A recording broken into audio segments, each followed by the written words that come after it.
Now let's check in with our OHG host, Bryce Jacob.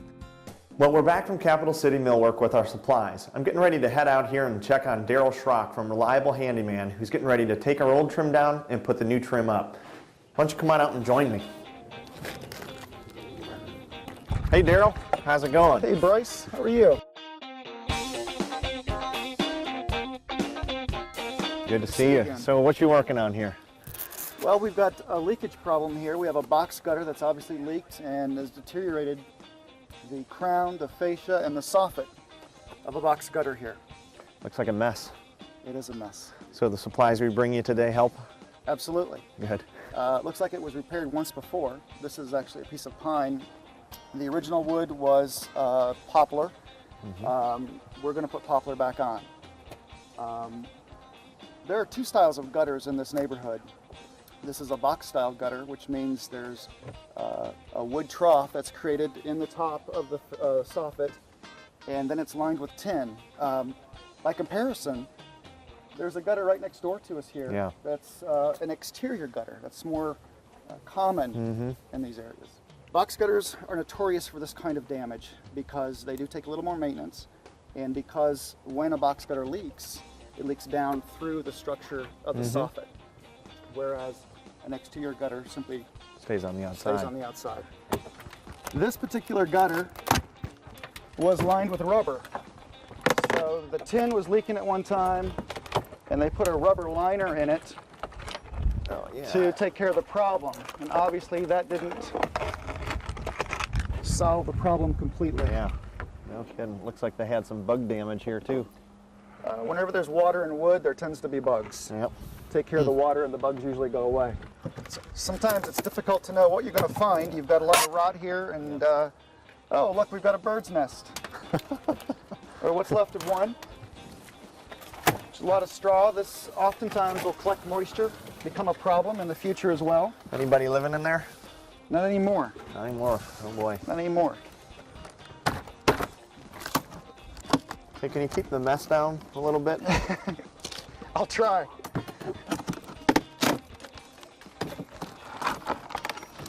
Boy.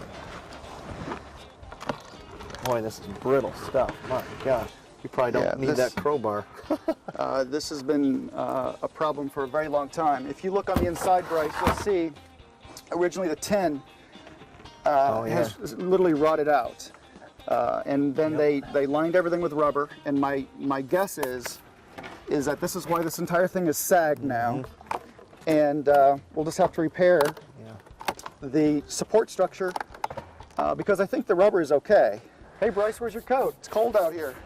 You know, I wasn't expecting to be up on the rooftop with you, but I am going to dress up a bit before I go any further.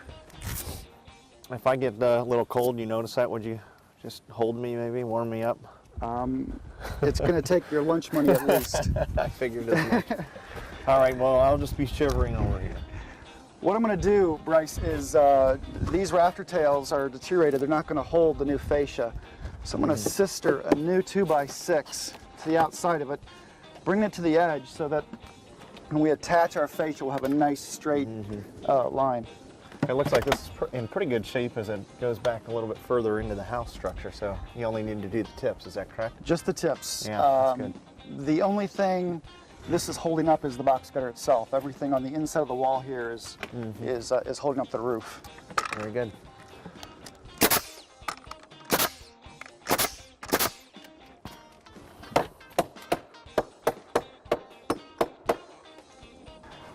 Now we'll peel some of this old metal back up into place. We're going to need to take some of these nails out of the metal here so that we can put our wood right back up against the metal. It's quite a bit involved with replacing just a few parts on here, isn't it? Well, we've got a lot of years of water and rust. And I always think it's important to take the time and do it right and not have to come back in another year because it doesn't take long for the wood to deteriorate if it's exposed to water for a long period of time. All right, Daryl. Well, I'm going to head downstairs, warm up a bit, and check your progress in a bit. See you in a bit. Okay. It's freezing out here. Whew. Bryce, this is the last piece of soffit we're going to put in to finish out this little section of soffit fascia crown.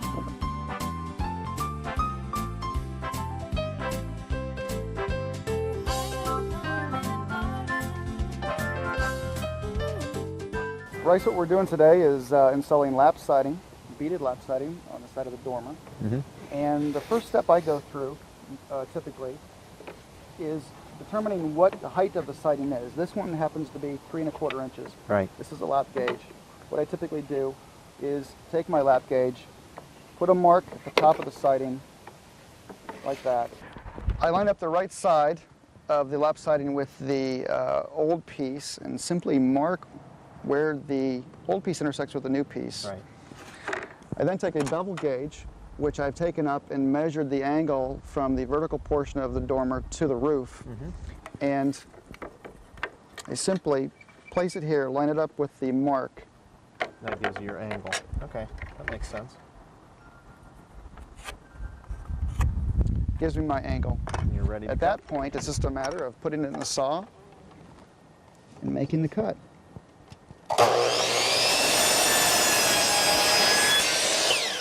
Now, because this project is historic, we are replacing wood siding with wood siding, in this case poplar siding. And when that happens, we want to prime the ends. Actually, do you mind priming this for me? I don't mind at all. I need to do Awesome. something. While you do that, I'm going to get set up on the roof.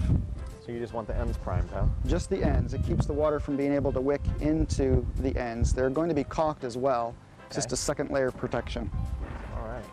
Thick stuff, huh? See, if you at home want any of this on you, that won't come off.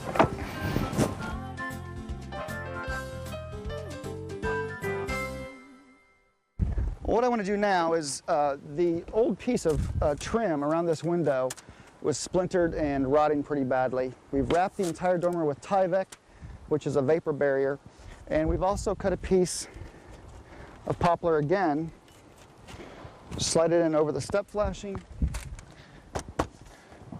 put it in like that, make sure the reveal from the edge of the trim to the window is the same from the top and the bottom. And in this case, that supersedes being level. Because a lot of times on these older homes, there's been years and years of settling, houses moving, and typically things are no longer level or plumb. What I'm getting ready to do here, Bryce, is install the beaded lap siding. And what I like to do is put a spacer on the roof. And what this does is it allows me to keep the siding off of the roof. Okay. Rain falls down, it splashes on the shingles, and it can splash up on the underside.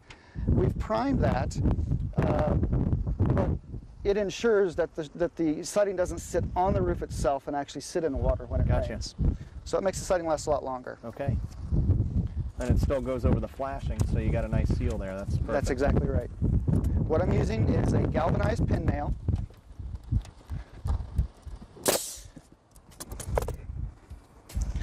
And I already have the marks from cutting it. All I have to do, so as we install the siding, we want to double check to make sure that the siding is the same distance from the frieze at this end as it is at this end.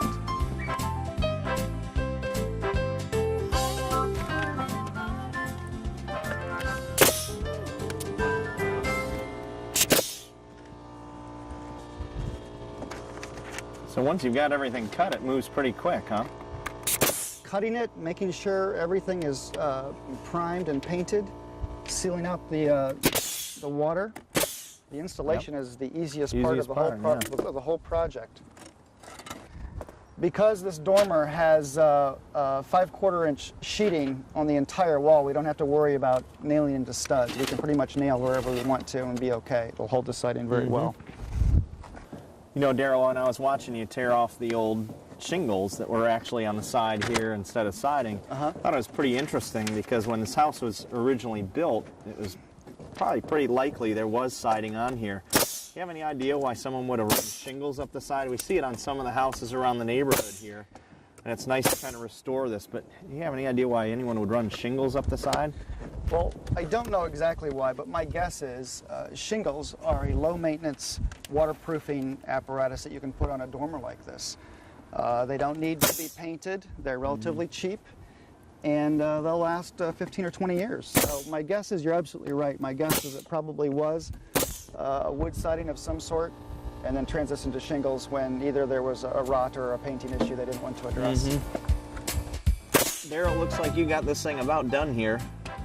You're finishing up. I'm going to figure out how to get off this darn roof. Good. Well, when you're done with everything here, we'll come back for a final beauty shot, and that'll be perfect with you in it. That's awesome.